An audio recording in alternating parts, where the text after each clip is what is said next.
pengertian dan makna. Ulama adalah orang yang memiliki ilmu agama dan memberi bimbingan kepada masyarakat. Ulama mendunia artinya bukan hanya dikenal di Indonesia, tetapi karyanya, pemikirannya, atau pengaruhnya diakui secara internasional. Meneladani artinya belajar dan sikap perilaku, karya, dan mengabdikan mereka untuk diterapkan dalam kehidupan sehari-hari. Oke, jadi yang kedua ada ciri-ciri ulama yang mendunia, yaitu memiliki ilmu yang mendalam dan terus belajar, menghasilkan karya seperti kitab, tulisan pengajaran yang diakui luas, dan berpengaruh tidak hanya di lingkungan lokal tetapi juga di tingkat nasional dan internasional. Hidup dengan akhlak mulia, contohnya seperti jujur, rendah hati, ikhlas, dan memberi contoh yang baik, dan berkontribusi nyata terhadap masyarakat seperti pendidikan, dakwah, dan sosial. Lalu selanjutnya adalah contoh ulama Indonesia yang mendunia dan nilai yang dapat kita teladani. Yang pertama ada Syekh Nawawi Al-Bantani tahun 1813 sampai 1897. Beliau lahir di Tanara, Banten, belajar ke Mekah dan menghasilkan banyak karya diakui secara luas oleh dunia Islam. Nilai yang bisa kita teladani adalah semangat belajar hingga ke luar negeri, komitmen dakwah, dan karya yang bermanfaat. Lalu yang kedua ada Syekh Ahmad Nawawi Al-Minangkabawi tahun 1860 sampai 1916. Beliau berasal dari Sumatera Barat, menjadi salah satu ulama Indonesia yang dikenal dunia, bahkan dipercaya jadi imam di Masjidil Haram.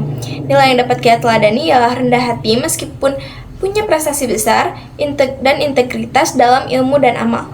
Lalu yang terakhir ada Syekh Muhammad Arsyad Al-Banjari tahun 1710 sampai 1812. Beliau berasal dari Kalimantan Selatan.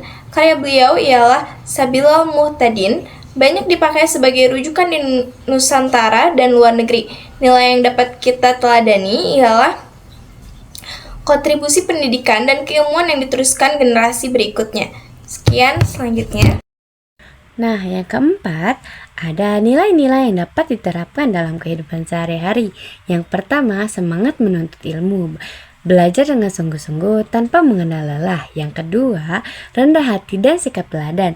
Meskipun memiliki ilmu tetapi bersikap sederhana. Yang ketiga, karya yang bermanfaat. Bukan hanya belajar sendiri tetapi berbagi ilmu atau karya untuk orang lain.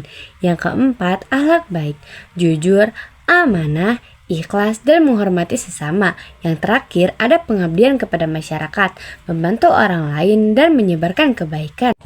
Selanjutnya, saya akan menjelaskan tentang tantangan dalam meneladani ulama Indonesia yang mendunia. Sebenarnya, meneladani ulama itu tidak mudah karena kita menghadapi beberapa tantangan.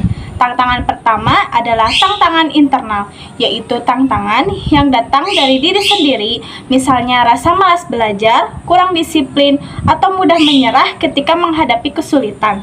Tantangan kedua yaitu tantangan eksternal, adalah pengaruh dari luar seperti teknologi dan media sosial yang kadang membuat kita lebih sibuk bermain HP daripada belajar. Lalu, tantangan terakhir dalam mengaplikasikan nilai adalah bagaimana kita bisa menerapkan nilai-nilai ulama itu di kehidupan sehari-hari.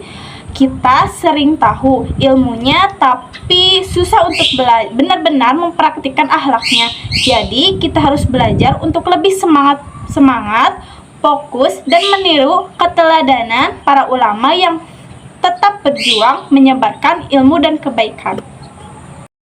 Dan yang terakhir, cara bagaimana kamu bisa menerapkannya dalam kehidupan sehari-hari.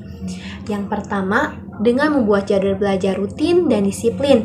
Yang kedua, kamu bisa pilih salah satu bidang yang kamu minati. Setelah itu, kamu bisa kembangkan menjadi karya kecil seperti tulisan atau proyek sosial.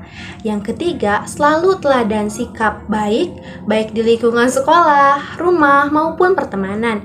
Yang keempat, kamu bisa gabung ke kelompok sosial atau komunitas sosial yang membawa dampak positif untuk berdiskusi dan belajar bersama.